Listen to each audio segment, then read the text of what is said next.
Es un agrado estar con ustedes nuevamente, amables oyentes, en su programa Diálogo Bíblico. Muy bienvenidos. Bienvenido, Pastor Juan Millanao. Muchas gracias. Y bienvenido les da también Raúl Medina, quien está con ustedes conversando. Empezamos a hablar sin descanso y rebeldes de un problema que podría estar sucediendo perfectamente en nuestra época, hoy día quizás. Pero ahora vamos a ver la situación que es contagiosa. Bueno, dicen que el contagio es algo realmente problemático, pero algunos van más allá del contagio mismo, se imaginan algo terrible y andan desesperados, ¿no es cierto? Y esto es una cosa que no solamente puede pasarnos a nosotros y a muchas personas, ¿no es cierto? Hay un ejemplo en la Biblia de María y Aarón. Está en el capítulo 12, un incidente que es lamentable en realidad. María era la hermana de Moisés. Era también muy elevada en cuanto a la dirección del pueblo, una mujer que cantaba muy lindo, que escribía muy bonito, pero tuvo un problema. Dice aquí María y Aarón hablaron contra Moisés a causa de la mujer cusita que había tomado, porque él había tomado mujer cusita. Este fuego amigo. Este asunto, yo estoy pensando que era una excusa para alguna otra cosa que estaba detrás, y este es el problema que quizás se presenta. Un pretexto. Cuando es un pretexto, cuando es contagioso esto. ¿Cuál era el problema? ¿No era del pueblo o era del pueblo? Porque esa era la situación, podría ser, ¿no es cierto? Cuando uno mira, al final era madianita, pertenecía a ellos también, por descendencia. Pero ¿cuál era el problema? El mismo problema que vimos en el día de ayer, ¿no es cierto? Ellos hablaron contra Moisés y dijeron, ¿por qué te casaste con una mujer que no es de nuestro pueblo cuando lo era? Bueno, sí, ese es el pretexto, pero la realidad hay aquí una lucha por el poder. Sobre todo María, que parece la más verbalmente articulada, ella ansiaba tener más poder. Y pregunta, ¿acaso Dios habla a través de Moisés solamente? No. O sea, cuando tú haces esa pregunta, no atacas directamente, pero sí estás introduciendo un concepto de una forma subliminal, ¿no es cierto? Estas preguntas tenían una respuesta obvia, digamos, yo quiero acceder a más poder, ¿no? El relato nos parece decir que Moisés no era un Superman, que no le afectaban estos comentarios, de venir digamos, un golpe desde tu propio apellido, desde tu propia familia, duele más que cuando viene de alguien que declaradamente no simpatiza contigo, o tu adversario, vamos a decir así, ¿no? No me extrañaría a mí que Moisés estuvo afligido, un poco deprimido, porque él tenía una tremenda carga sobre él. Es decir, toda persona que tiene a cargo personas y esas personas tienen familia detrás, es una persona, por ejemplo, un gran empresario, es una persona que tiene una tremenda responsabilidad social, no solamente pagar los salarios mes a mes, sino toda la gente que está detrás de los aciertos o desaciertos que un líder haga. Y Moisés no está exento de esta tensión. Y vemos también en profetas como Jeremías y otros que tuvieron que pagar un alto costo psicológico para dirigir a un pueblo. Y aquí estamos hablando de millones de hombres, ¿eh? Por lo menos 2 millones de hombres, más la mujer y los niños, era realmente una gran multitud. De manera que al poner sobre la mesa esos elementos objetivos, Moisés no lo pasó bien en muchos pasajes de estos 40 años del Éxodo. Ahora, aquí estaba pensando yo que el relato nos dice que quien sufrió realmente la consecuencia directa fue María. Que nos dice por qué María siempre pensaba y por qué Aarón no. ¿Habría alguna discriminación, alguna cosa? Pero cuando uno lee el contexto y lee el original, el original me dice a mí que ella inició esta protesta. Sí. Ella fue, porque incluso el concepto cuando dice que habló es un término que puede hablar cualquiera, pero está en femenino.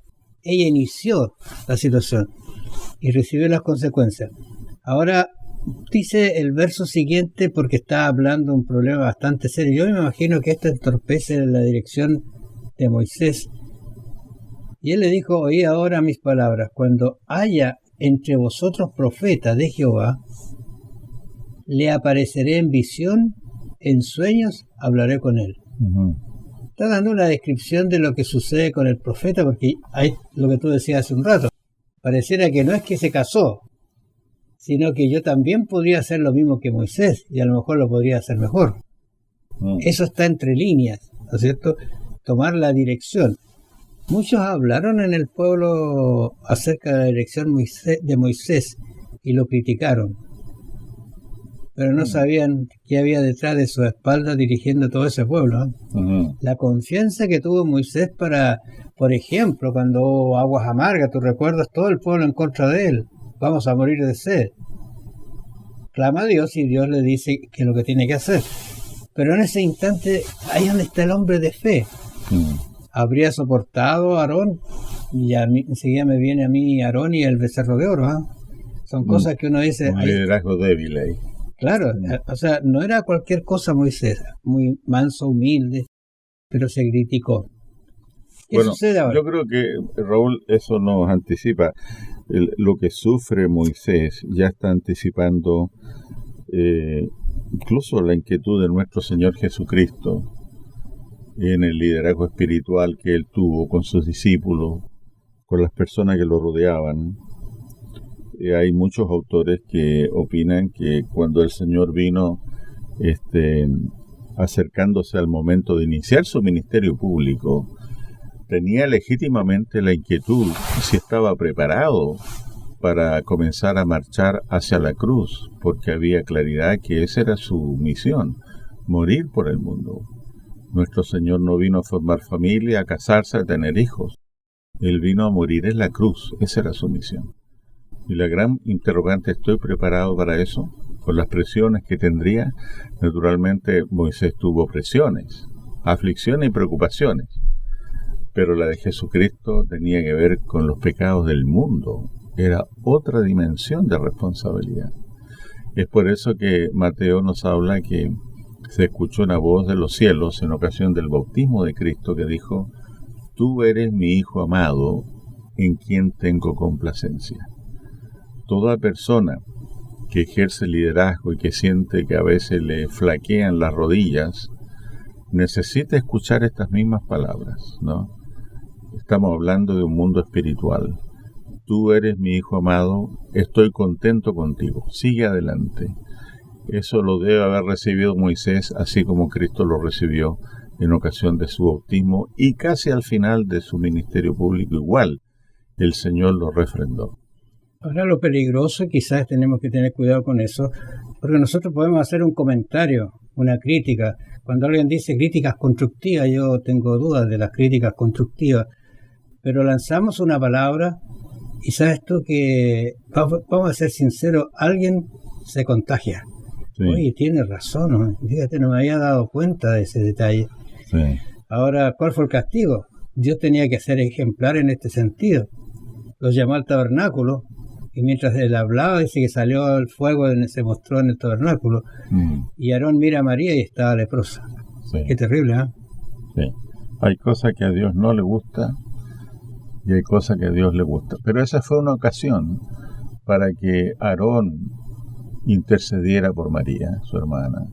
Y Moisés, finalmente, según nos lo dice aquí el relato bíblico, Moisés también intercedió, dice ahí, Números 12, 11 al 13, y finalmente esa es la actitud que Dios quiere ver en su pueblo.